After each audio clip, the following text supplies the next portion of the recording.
A história dos negros no Brasil é conturbada. Escravidão, lutas e vitórias fazem parte da caminhada dos negros, que atualmente são chamados de afro-brasileiros.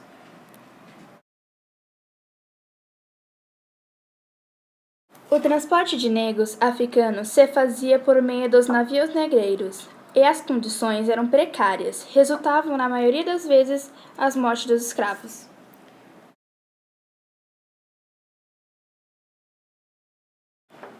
Os quilombos eram pequenas aldeias que abrigavam os negros fugitivos e, unidos, formavam uma comunidade econômica, política, social e religiosa, de acordo com os costumes de seus países de origem. Assim, se tinha uma sociedade livre.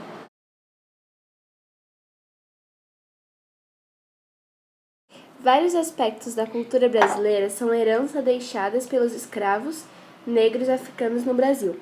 A maior parte dessa cultura foi trazida no período do tráfico de escravos. Apesar das proibições, eles faziam suas festas escondidos e uma das principais lutas praticadas era a capoeira.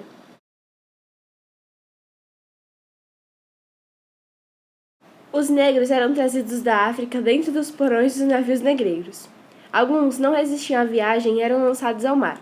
Quando chegavam no Brasil, eram vendidos, sendo que eles valorizavam os mais fortes e saudáveis. O trabalho era pesado e, como forma de pagamento, recebiam roupas velhas, alimentação ruim e tratamento precário. Os dormitórios eram instalados em grandes galpões, chamados de senzalas.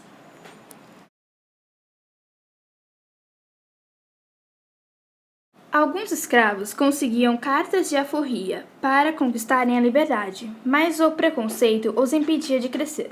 Outros negros se revoltavam nas fazendas, matavam os feitores e fugiam para os quilombos, na busca de uma vida melhor. A Lei Áurea foi criada pela princesa Isabel e aboliu definitivamente a escravidão no Brasil, em 13 de maio de 1888. Após isso, os negros tiveram a liberdade, mas sofriam preconceito de todas as formas e não tinham condições financeiras para se sustentar. Grande parte aceitou empregos péssimos e temporários. Movimento pelos Direitos Civis é o nome que se dá à luta dos negros americanos por esses direitos, especialmente nas décadas de 1950 e 1960. Em que isso foi feito de forma organizada. Antes da Guerra da Secessão, a maioria dos negros americanos eram escravos, sem nenhum direito civil. Depois que a guerra acabou, as emendas 13, 14 e 15 da Constituição dos Estados Unidos acabaram com a escravidão e deram cidadania e direito de voto aos ex-escravos. Porém, esses direitos foram constantemente ignorados, principalmente no Sul, onde havia uso da mão de obra escrava. Para evitar que negros e pobres votassem, alguns estados criaram taxas ou testes para quem quisesse votar. Hoje em dia, a situação do negro mudou muito.